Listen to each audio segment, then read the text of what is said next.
Nos, a 220 voltos fenti vezérlőnek a próbaüzemét láthatjuk. Egy szobaventilátor állt rendelkezésemre, semmi más 220-as eszköz nincsen. Itt látható az érzékelő plusz a vezérlő egység, ezt már jól ismerjük. Annyiban módosítottuk 220 voltra, hogy itt az impulzusait átköltjük egy ilyen kis kiegészítő elektronikába, ami lefordítja nekünk az egészet 220 voltra.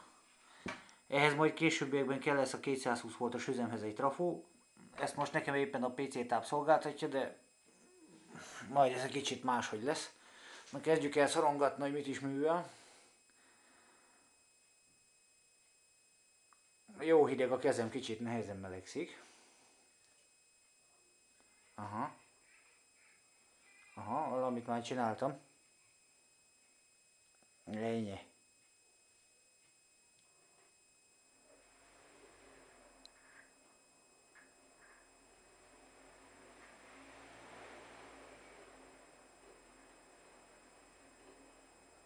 Na ez egy kis fordulat.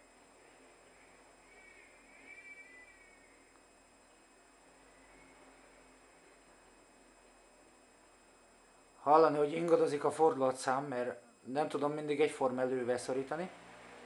Na most megmarkoltuk.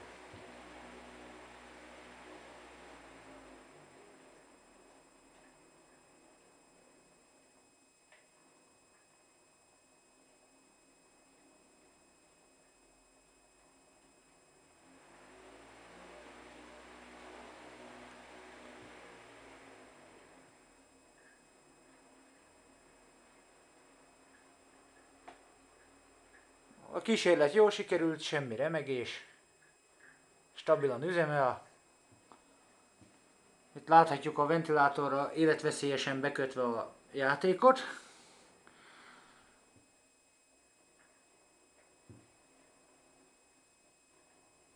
Gyönyörű.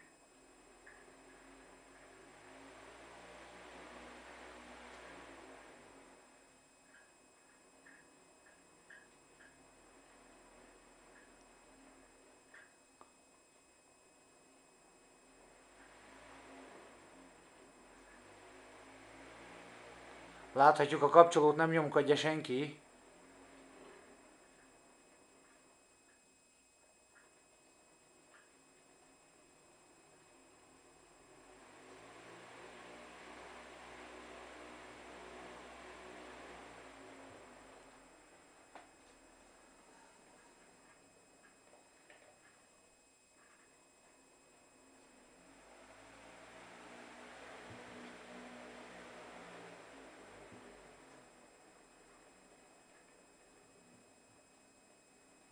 Látni a kontrolleden, hogy szépen szaggatja a jelet. Én remekül szórakozok.